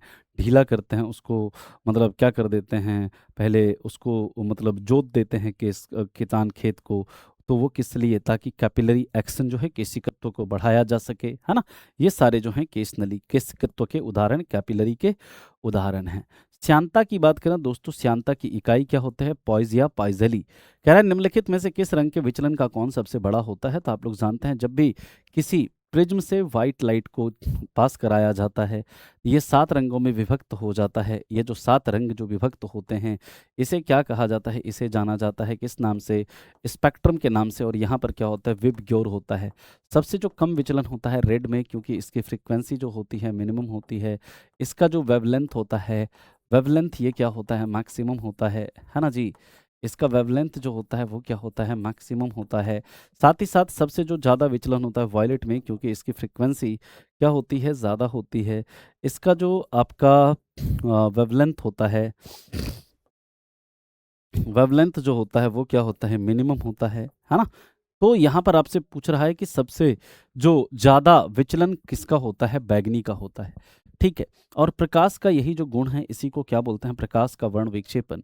जो इंद्रधनुष बनता है, इंद्रधनुष बनने के पीछे जो मुख्य कारण होता है, प्राइमरी रीजन जो होता है वो आपका यही होता है, वह प्रकाश का वर्ण विक्षेपण। और इसको खोजने वाले कौन थे? इसको खोजने वाले थे न्यूटन। दोस्तों याद रखिएगा, जो आपका इंद्रधनुष बनता है, इंद्रधनुष बनने में जो सहायक कारण है, जो आपका एसेसरी रीजन है वहाँ पर, वो है एक प्रकाश का अपवर्तन। और याद रखना प्रकाश का पूर्ण आंतरिक परावर्तन। वहाँ पर प्रकाश का अपवर्तन कितनी बार होता है? 2 बार होता है। प्रकाश का जो आपका पूर्ण आंतरिक परावर्तन जो होता है 1 बार होता है। ये चीज़ भी आप याद रखेंगे। कई बार पूछ दिया जाता है जो आपका जो रेनबो है, रेनबो के सबसे ऊपर का कलर कौन सा होता है? लाल। सबसे नीचे का कलर कौन सा होता है? बैगनी। और याद रखिएगा दोस्तों, रेनबो के अगर आपसे टर्मिनल का कलर पूछता है, टर्मिनल का कलर जो होता है रेड और आपका वॉयलेट होता है। साथ ही साथ अगर आपसे पूछा जाए जो रेनबो के बीच का कलर कौन सा होता है, तो ये आपका ग्रीन होता है। इस तथ्य को भी याद रखेंगे। इसी को हम लोग विजिबल स्पेक्ट्रम भी बोलते हैं। इसका जो दोस्तों याद रखिएगा वेवलेंथ का जो वो होता है रेंज होता है 380 नैनोमीटर से 700 नैनोमीटर के बीच में, या फिर कहीं कहीं पर आपको 380 नैनोमीटर से 720 नैनोमीटर भी आपका लिखा हुआ होता है। इसका सही उत्तर है, याद रखिएगा, ऑप्शन बी, बैगनी इज द करेक्ट आंसर। ये कह रहा है उस एकमात्र धातु का नाम बताइए जो जीवाणुरोधी होती है। तो यहाँ पर देखिए जो जीवाणुरोधी धातु है ना वो है आपका कॉपर। कॉपर जो है सेकंड बेस्ट कंडक्टर है इलेक्ट्रिसिटी का। कॉपर जो है विद्युत का दूसरा सबसे क्या है? सुचालक मतलब होता है। विद्युत का दूसरा सबसे अच्छा सुचालक होता है। कॉपर के अयस्क की बात करें तो कॉपर के कई सारे अयस्क हैं। कॉपर का अयस्क है मैलाकाइट, क्यूप्राइट, इसके बाद एजुराइट, चैल्कोपायराइट, है ना। ये सभी क्या हैं? आपके कॉपर के अयस्क हैं। और हमारे शरीर में याद रखना कॉपर की अगर कमी हो जाती है तो अनीमिया होता है। कॉपर की अगर अधिकता हो जाती है तो उससे क्या होता है, विल्सन नामक रोग होता है। कॉपर का जो अलॉय है आपके लिए बहुत इंपॉर्टेंट है। कॉपर में जिंक मिला देने पर क्या बनता है, पीतल। कॉपर में टिन मिला देने पर क्या बनता है, कांसा। कॉपर में जिंक और निकल मिला देने पर क्या बनता है, आपका बन जाता है जर्मन सिल्वर, है ना। ये सारी चीज़ें याद रखेंगे। एल्यूमिनियम का जो सबसे अच्छा अयस्क है बॉक्साइट। और साथ ही साथ याद रखिएगा सोडियम को खोजने वाले कौन थे, हम्फ्री डेवी। सोडियम का यूज़ कहाँ पर होता है, याद रखना येलो लैंप में सोडियम का यूज़ किया जाता है। सोडियम और पोटासियम, इसे कैरोसिन में डुबा कर रखा जाता है। लोहे की बात करें दोस्तों तो याद रखना लोहा और एल्यूमिनियम इस दोनों का मिश्रण का यूज़ कहाँ पर होता है, मेटल्स के वेल्डिंग में, जो आयरन वेल्डिंग वगैरह होता है उसमें आपका यूज़ होता है इस दोनों के मिश्रण का। कह रहा है निम्नलिखित में से कौन सा एक सिंथेटिक रबर है जो तेल का प्रतिरोधी होता है। देखो ऑयल टैंक वगैरह जो होता है ना, उसको मतलब वो करने के लिए जो यूज़ करते हैं एक रबड़ का, उसको पैक करने के लिए, उसके लिए यूज़ करते हैं ब्यूना एन रबड़ का, है ना। ब्यूना एन जो होता है ना, ये बहुलक होता है ब्यूटाडाइन और प्लस ब्यूटाडाइन और एक्रोनाइट्राइल होता है इसमें। और ब्यूना एस जो होता है ना, ब्यूना एस जो होता है उसमें दोस्तों याद रखिएगा क्या होता है, ब्यूटाडाइन और स्टाइरीन होता है। यहाँ पर आपका एक रबड़ है, ये ब्यूना एन रबड़ है, इसी का यूज़ होता है। ये दोस्तों मतलब ऑयल और उसके मतलब ऑयल के प्रतिरोधी होता है ना। ऑयल और जो आपका पेट्रोल वगैरह होता है उसका प्रतिरोधी होता है, उसे मतलब रोकता है ना। नेचुरल रबड़ जो है आपको पता है आइसोप्रीन का बहुलक होता है। टेफ्लॉन जो है, टेफ्लॉन दोस्तों ये क्या है, ये आपका इसी को हम लोग PTF ही बोलते हैं, पॉलीटेट्राफ्लोरोएथिलीन। और ये किसका, याद रखिएगा ये टेफ्लॉन का क्या होता है, ये जो टेफ्लॉन होता है ये टेट्राफ्लोरोएथिलीन, इसका क्या होता है, पॉलीमर होता है टेट्राफ्लोरोएथिलीन का। और पॉलीस्टाइरीन जो है ये स्टाइरीन का क्या होता है, बहुलक होता है। इस चीज़ को याद रखेंगे तो इसका सही उत्तर है ऑप्शन सी। रबड़ के वल्कनाइजेशन में याद रखिएगा सल्फर का यूज़ करते हैं। रबड़ के वल्कनाइजेशन में हम लोग किसका यूज़ करते हैं, सल्फर का। और रबड़ के बारे में याद रखिएगा जो प्राकृतिक रबड़ होता है उसी को हम लोग क्या बोलते हैं, उसी को पॉलीक्लोरोप्रीन बोलते हैं। और जो प्राकृतिक रबड़ होता है वो किसका, नियो मतलब जो आपका कृत्रिम रबड़ होता है, कृत्रिम रबड़ को ही हम लोग क्या बोलते हैं, पॉलीक्लोरोप्रीन, आर्टिफिशियल रबड़ को। और आर्टिफिशियल रबड़ जो होता है वो किसका बहुलक होता है, वो याद रखना क्लोरोप्रीन या नियोप्रीन का बहुलक होता है। जो आपका आर्टिफिशियल रबड़ है उसी को पॉलीक्लोरोप्रीन भी बोलते हैं। और साथ ही साथ याद रखिएगा जो नेचुरल रबड़ जो है उसको इलास्टोमर भी कहते हैं, है ना। सेंट्रल रबड़ रिसर्च इंस्टीट्यूट कहाँ पर है, कोटायम नामक जगह पर है, केरला में। अगला क्वेश्चन है कौन सा बंधन सबसे मजबूत होता है। देखिए सबसे ज़्यादा मजबूत होता है आयनिक बॉन्ड, उसके बाद कोऑर्डिनेट बॉन्ड, उसके बाद कोवैलेंट बॉन्ड, फिर हाइड्रोजन बॉन्ड, और उसके बाद वैन डर वाल फोर्सेस होते हैं। तो यहाँ पर आपका जितना भी दिया हुआ है इसमें सबसे जो मजबूत बंध है वो कौन सा है, सहसंयोजी बंध है। ये किसके किसके बीच लगता है, हमेशा याद रखिएगा नॉन मेटल और नॉन मेटल के बीच लगता है। इसमें क्या होता है, इलेक्ट्रॉन की शेयरिंग होती है। इस चीज़ को भी आप याद रखेंगे। It's correct answer is option C, C is the right answer. कह रहा है फेनप्थलीन एक सिंथेटिक इंडिकेटर है, इसका रंग अम्लीय विलयन में क्या होता है। देखिए फेनप्थलीन जो होता है आपका एक कृत्रिम सूचक है, और ये अम्ल में कैसा होता है, रंगहीन होता है। और क्षार में ये क्या होता है आपका, पिंक होता है। इस चीज़ को आप याद रखेंगे। इसका जो सही उत्तर है दैट इज ऑप्शन सी, रंगहीन is the right answer.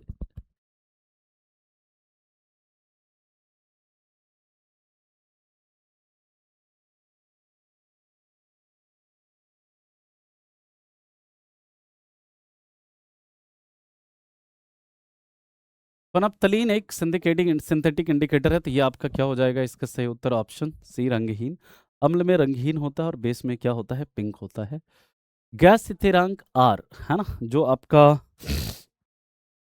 Gas constant R होता है, PV is equal to NRT, PV is equal to MRT हम लोगों ने पढ़ा हुआ है ना। तो यहाँ पर जो गैस स्थिरांक है इसका जो मान होता है वो डिपेंड करता है किसके ऊपर, गैस के दाब पर, गैस की प्रकृति पर और गैस के तापमान पर।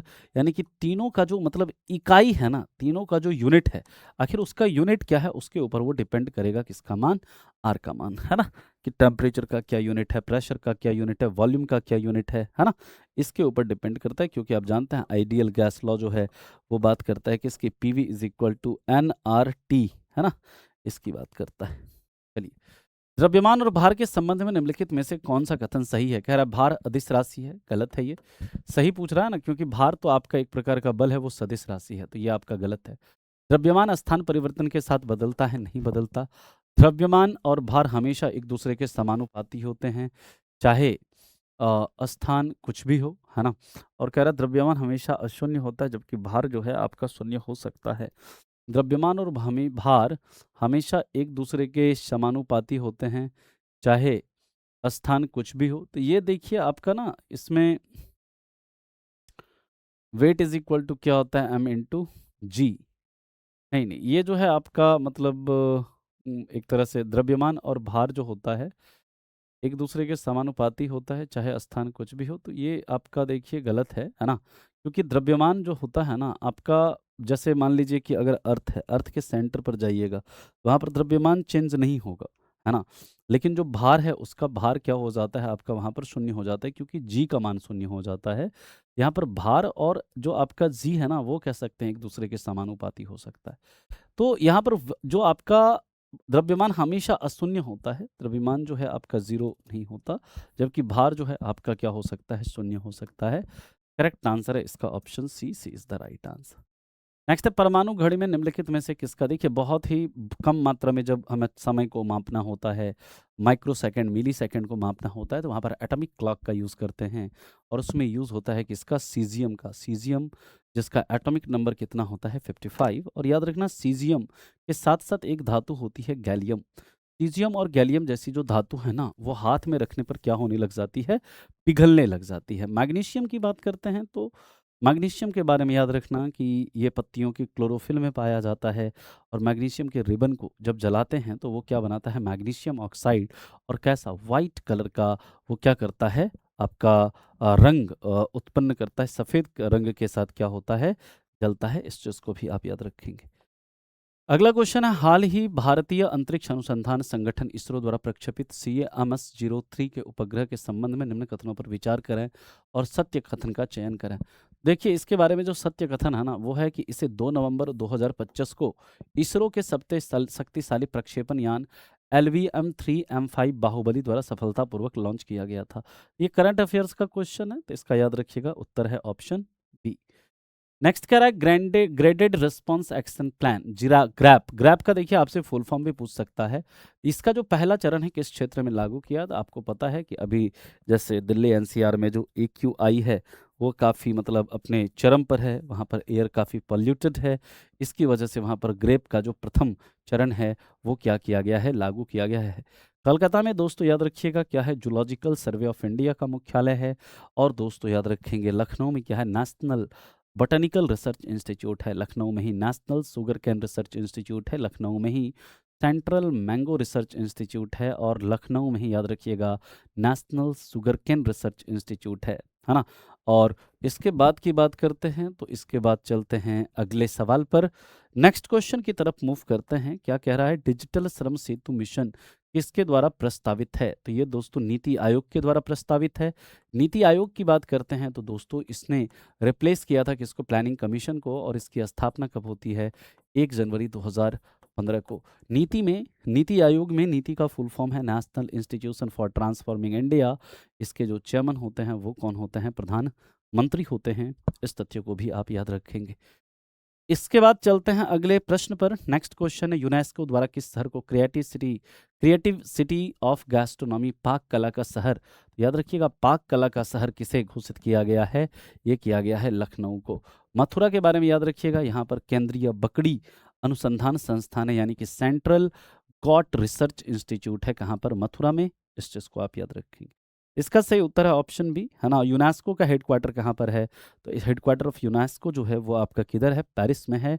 यूनाइटेड नेशंस डे, याद रखना UN डे, यह भी आपसे पूछा जाता है कि यूनाइटेड नेशन डे कब मनाते हैं, तो ये 24 अक्टूबर को मनाते हैं, है ना। और यूनाइटेड नेशंस का हेडक्वार्टर कहाँ पर है, तो इसका हेडक्वार्टर है याद रखिएगा न्यूयॉर्क में। अगला क्वेश्चन है, ईरानी कप 2025-26 का खिताब विदर्भ ने किस टीम को हराकर जीता, तो ईरानी ट्रॉफी का संबंध तो सबसे पहले पूछता है किससे है, ईरानी ट्रॉफी का संबंध क्रिकेट से होता है। और इसको जीतने वाली जो टीम है विदर्भ को हरा करके किसने जीता है, शेष भारत ने इसे जीता है, याद रखेंगे। इसके बाद अगला सवाल है, वर्ष 2030 के राष्ट्रमंडल खेलों की मेज़बानी आपको पता है 2030 में जो कॉमनवेल्थ गेम है इसका जो मतलब आपका मेज़बानी इंडिया करेगा। और इंडिया में कौन सा शहर, तो याद रखना अहमदाबाद। तो सही उत्तर है इसका option B, Ahmedabad is the correct answer. Next है, भारत का 56वां अंतर्राष्ट्रीय फिल्म महोत्सव गोवा में आयोजित किया गया। इसमें फोकस देश कौन रहा? तो इसमें फोकस देश जो रहा वो कौन रहा? जापान रहता है। इस चीज़ को आप याद रखेंगे, है ना। गोवा, गोवा का जो और याद रखिएगा, केंद्रीय भारतीय समुद्री विज्ञान संगठन इंडियन इंस्टीट्यूट ऑफ ओशियनोग्राफी, इसका हेडक्वार्टर कहाँ पर है? Its headquarter is in Goa. ये चीज़ भी आप याद रखना। तो इसका सही उत्तर है ऑप्शन डी। नेक्स्ट है, 8वें वेतन आयोग के अध्यक्ष के रूप में किसे नियुक्त किया गया है? 8वें वेतन आयोग के अध्यक्ष के रूप में न्यायमूर्ति रंजना प्रकाश देसाई को नियुक्त किया गया है। ये वही रंजना प्रसाद देसाई हैं जिनको अध्यक्ष नियुक्त किया गया था। किसका? जिनको अध्यक्ष नियुक्त किया गया था, जो ओबीसी का सब कैटेगराइजेशन है, ओबीसी के उपवर्गीकरण के लिए जो कमेटी बनी थी, उसका भी अध्यक्ष इन्हीं को नियुक्त किया गया था। साथ ही साथ याद रखना, जम्मू और कश्मीर में जब आपका परिसीमन हुआ, तो उस परिसीमन आयोग की अध्यक्ष भी कौन थी? तो याद रखिएगा, रंजना प्रकाश देसाई ही थी, है ना। इस चीज़ को आप याद रखेंगे। अगला क्वेश्चन है, किसान प्रकाश प्रधानमंत्री किसान सम्मान निधि योजना के तहत नवंबर 2025 तक पात्र किसानों को कुल कितनी किस्तें दी जा चुकी है? तो याद रखना, नवंबर में इसकी 21वीं किस्त जारी की गई है ना। 21वीं किस्त जारी की गई है। तो इसका जो सही उत्तर है दैट इज ऑप्शन बी भी इज द राइट आंसर। मतलब सॉरी, डी, मतलब 21 जो है, 21वीं किस्त जारी की गई है। तो सही उत्तर है ऑप्शन डी। नेक्स्ट है, COP 30 जलवायु शिखर सम्मेलन कहाँ आयोजित किया जाएगा या किया गया? COP 30 जो है ना दोस्तों, ये कहाँ पर किया जाएगा? तो याद रखना, यहाँ पर ये ब्राज़ील में। तो इसका जो सही उत्तर है ऑप्शन डी, ब्राज़ील जो है ये इसका सही जवाब होगा। आईयूसीएन रेड लिस्ट, आईयूसीएन का हेडक्वार्टर याद रखना सबसे पहले तो कहाँ पर है? यह है आपका ग्लैंड नामक जगह पर, स्विट्जरलैंड में। आईयूसीएन का पूरा मतलब है international union for conservation of nature. और याद रखना, ये जो आईयूसीएन है, आईयूसीएन एक आपका रेड डाटा बुक जारी करता है, जो कि दोस्तों इंडेंजर्ड स्पीसीज से रिलेटेड होता है। और यहाँ पर जो इसके रेड लिस्ट में रसस मकाऊ जो है, इसका जो स्थिति है वो क्या है? लीस्ट कंसर्न है, यानी कि कम से कम चिंताजनक इनकी स्थिति है, याद रखेंगे। कह रहा है, जलवायु जोखिम सूचकांक रिपोर्ट 2025 में भारत का स्थान क्या है? तो ये दोस्तों कहाँ कितना है? याद रखना, ये 9वां स्थान है भारत का। वो जलवायु जोखिम सूचकांक रिपोर्ट 2025 में भारत का जो स्थान है दैट इज 9th। आसियान का 47वां शिखर सम्मेलन कहाँ संपन्न हुआ? याद रखना, आसियान का जो 47वां शिखर सम्मेलन है, ये कहाँ पर? मलेशिया में संपन्न होता है। सही उत्तर है इसका ऑप्शन बी। अगला है, विश्व का पहला ceramic waste park, ceramic waste park कहाँ खोला गया है? तो ये खोला गया है उत्तर प्रदेश में। और उत्तर प्रदेश में भी कहाँ पर? तो याद रखना, खुर्जा में। कहाँ पर? खुर्जा में, ठीक है। जो बुलंदशहर में एक आपका जगह है खुर्जा, वहाँ पर खोला गया है। इसके बाद केरल को याद रखिएगा, केरल के बारे में। केरल को क्या कहता है? मसालों का बगान कहा जाता है, भारत के मसालों का बगान। और कह रहा है, वित्तीय वर्ष 2024-25 के लिए आरबीआई ने केंद्र सरकार को कितने रुपए का लाभांश प्रदान किया है? आरबीआई ने केंद्र सरकार को कितने % का? तो याद रखना, 2,68,590 करोड़ का लाभांश प्रदान किया है। इस चीज़ को आप याद रखेंगे। आरबीआई की स्थापना जो होती है वो आपकी होती है कब? 1 अप्रैल 1935 को। किस एक्ट के तहत होती है? तो याद रखिएगा, आरबीआई एक्ट 1934 के तहत होती है ना। इस चीज़ को भी आप याद रखेंगे। अगले सवाल पर चलते हैं। इसके बाद नेक्स्ट क्वेश्चन क्या कह रहा है? स्टॉकहोम वाटर प्राइज 2025 किसे प्रदान किया गया? तो याद रखना, स्टॉकहोम वाटर प्राइज जो दिया गया professor Gunter blows, professor Gunter blows को ये आपका जो अवार्ड है, ये जो प्राइज है, ये प्रदान किया गया। अगला, हाल ही में एकनाथ वसंत चिटनेस का निधन हो गया, उनका संबंध किस क्षेत्र से था? ये दोस्तों याद रखिएगा, एकनाथ वसंत चिटनेस ये क्या थे? अंतरिक्ष वैज्ञानिक थे। तो इसका सही उत्तर है option A, A is the right answer. Next कह रहा है, विकसित भारत इंडिया @2047 पुस्तक के लेखपाल संपादक कौन हैं? इसके लेखपाल जो हैं वो हैं, या मतलब जो इसके लेखक, लेखपाल नहीं, इसके जो लेखक हैं या जो इसके संपादक हैं वो कौन है? आदित्य पिटी। कौन है? आदित्य पिटी। नेक्स्ट है, समुद्र शक्ति 2025 संयुक्त अभ्यास भारत और किस देश के बीच विशाखापत्तनम के तट पर हुआ? देखिए, समुद्र शक्ति है तो समुद्र शक्ति किसके किसके बीच होता है? भारत और किसके बीच में? तो याद रखना, इंडोनेशिया के बीच में होता है। भारत और जापान के बीच में जैमैक्स होता है। भारत और श्रीलंका के बीच में स्लाइनेक्स होता है ना। ये सारी चीज़ें आपको याद रखना है। और भारत और श्रीलंका के बीच में ही याद रखना, मित्र शक्ति भी होता है ना। कह रहा है मालाबार नौसैनिक मालाबार में किन किन देशों ने हिस्सा लिया है, किन किन देशों की नौसेनाओं ने हिस्सा लिया है। ये दोस्तों मालाबार में याद रखना भारत भी होता है, यूएसए भी होता है, जापान भी होता है, ऑस्ट्रेलिया भी होता है। चारों ही देशों की नौसेनाएं इसमें होती है। तो इसका जो सही उत्तर है वो क्या हो जाएगा, option D, G will be the right answer. उपयुक्त सभी जो है ये इसका सही जवाब होगा। अगला क्वेश्चन कह रहा है शरीर के घावों को भरने और शारीरिक वृद्धि के लिए किस प्रकार का कोशिका विभाजन उत्तरदायी होता है। देखिए मियोसिस नामक जो अर्ध विभाजन होता है इसमें एक सेल डिवाइड होकर के 4 डॉटर सेल का निर्माण करता है, और ऐसा विभाजन कहाँ पर होता है, हमारी लिंग कोशिकाओं में होता है, यानी सेक्स सेल में होता है। जो माइटोसिस होता है समसूत्री विभाजन होता है, इसमें कोशिकाओं की संख्या समान रहती है, जबकि मियोसिस में कोशिकाओं की संख्या आधी हो जाती है। दोस्तों जब हम लोग माइटोसिस की बात करते हैं, जो माइटोसिस होता है वो हमारे बॉडी के जो अन्य सेल होते हैं, जो अन्य कई कोशिकाएं होती हैं, सोमैटिक सेल्स होता है, उसमें आपका क्या होता है, माइटोसिस होता है। और अमाइटोसिस जो होता है वो जनरली आपका किसमें होता है, यूनिसेलुलर ऑर्गेनिज्म में होता है ना। और याद रखिएगा ये जो माइटोसिस है, माइटोसिस के कारण ही हमारे घाव भर जाते हैं, माइटोसिस के कारण ही जो हमारी लंबाई में हमारी मतलब शारीरिक ग्रोथ होता है हमारा। और यहीं से याद रखना घाव को भरने में कौन सा विटामिन हेल्प करता है, तो ये करता है विटामिन सी। जबकि ब्लड क्लॉटिंग में कौन सा विटामिन हेल्प करता है, तो याद रखना वो करता है विटामिन के। ठीक है, इस चीज़ को भी आप याद रखेंगे। प्लांट के जो घाव होते हैं उसको ठीक करने में हेल्प कौन करता है, तो उसके लिए प्लांट में जो प्लांट के घाव होते हैं, वाउंड्स होते हैं, उसको हील करने में एक हार्मोन हेल्प करता है जिसे बोलते हैं ट्रोमेटिन। और यही वजह है कि ट्रोमेटिन को याद रखिएगा रिपेयर हार्मोन भी कहते हैं, इस चीज़ को आप याद रखेंगे। जब हम लोग कोशिका विभाजन की बात करते हैं तो कोशिका विभाजन को सबसे पहले खोजने वाले कौन थे, रुडोल्फ वर्चाउ। रुडोल्फ वर्चाउ ने कोशिका विभाजन को कब खोजा था, तो उन्होंने खोजा था 1855 में। और उन्होंने सेल थ्योरी में एक फिर महत्वपूर्ण बात भी उन्होंने जोड़ी, और उन्होंने कही कि जो ओमनी सेलुला इस सेलुला, यानी कि कोई भी पूर्ववत कोई भी नई कोशिका जो है उसका निर्माण जो होता है वो किससे होता है, वो एक पूर्ववत कोशिका से होता है। इस चीज़ को आप याद रखेंगे। दोस्तों अगर आपसे कभी भी पूछा जाए शारीरिक वृद्धि और विकास के लिए कौन सा पोषक तत्व आवश्यक होता है, तो याद रखना शारीरिक वृद्धि और विकास के लिए आवश्यक होता है हमारा प्रोटीन। वही प्रोटीन जो बना होता है किससे, एमिनो एसिड से। शारीरिक वृद्धि और शारीरिक ग्रोथ के लिए कौन सा हार्मोन रिस्पॉन्सिबल होता है, तो उसके लिए रिस्पॉन्सिबल होता है ग्रोथ रेगुलेटिंग हार्मोन। कौन सा हार्मोन, ग्रोथ रेगुलेटिंग हार्मोन, जिसे हम लोग क्या बोलते हैं, सोमेटोट्रोपिन भी बोलते हैं। इस चीज़ को भी आप याद रखेंगे। दोस्तों ये थे आज के सवाल। बाकी आपसे मिलेंगे फिर अगले टेस्ट में ऐसे ही सवालों के सॉल्यूशन के साथ, है ना। नेक्स्ट टेस्ट में हम लोग मिलेंगे फिर से, है ना, अगले मतलब टेस्ट के कुछ सवालों के सॉल्यूशन के साथ, है ना। तब तक के लिए आप लोग अपना रिवीजन करते रहिए, टेस्ट लगाते रहिए, प्रैक्टिस करते रहिए, है ना। मिलते हैं फिर, तब तक के लिए thank you so much, bye bye, take care and have a good day, thank you.